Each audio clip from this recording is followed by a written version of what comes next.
The U.S. Conference of Catholic Bishops is suing the Trump administration. Last month, the administration froze billions of dollars in funds and grants, saying the money was being misused by left-wing groups. Some of the money went to the USCCB for refugee resettlement in the U.S. The bishops say the results of the freeze have been, quote, devastating. The lawsuit claims that the USCCB has millions of dollars in pending unpaid reimbursements for services already rendered to refugees and is accruing millions more each week. It faces irreparable damage to its longstanding refugee resettlement programs and its reputation and relationship with its subrecipients and the refugee population it serves.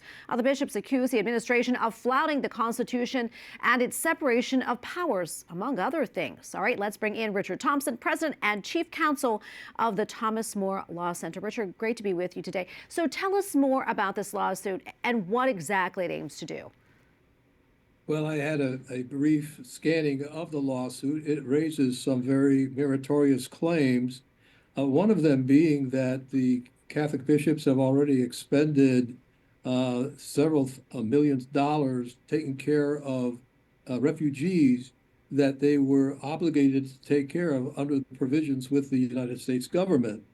Those dollars should be funded right away to the Catholic bishops. Now, there are other issues involved, constitutional issues, whether the Trump administration followed the Administrative Procedures Act, whether they acted capriciously.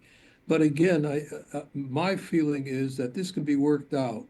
We don't want the Catholic bishops and the Trump administration to be at odds with one another, especially when a vast majority of Catholics voted for President Trump the last time.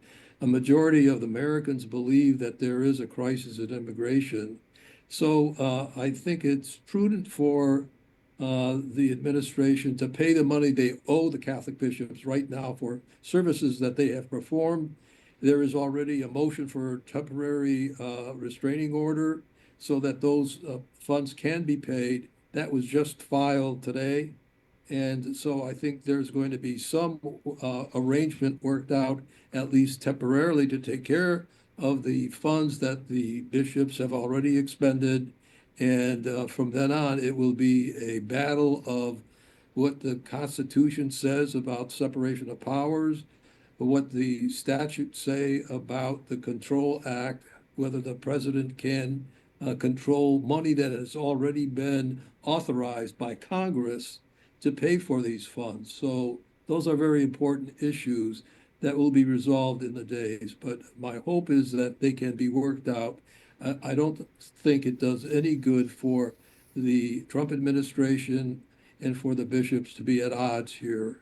It doesn't help their evangelization of Catholics and others.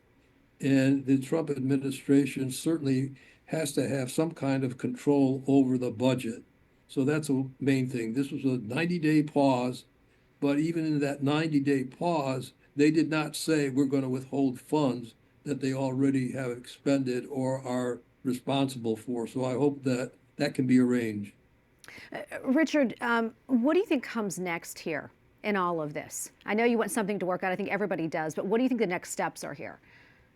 The next step is there is a motion for temporary restraining order. We haven't heard from we haven't had a response from the Trump administration or the federal government. Once they respond, then there will be an immediate hearing. The judge will have to decide what immediate remedies they can give to the USCCB. And after that, there can be an appeal, or they can continue on with the lawsuit and handle all of the other meritorious claims that have been made.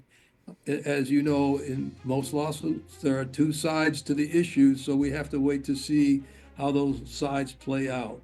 Yeah, we shall see what happens. Richard, thank you so much for coming on. We appreciate it. God bless. You too. Thank you.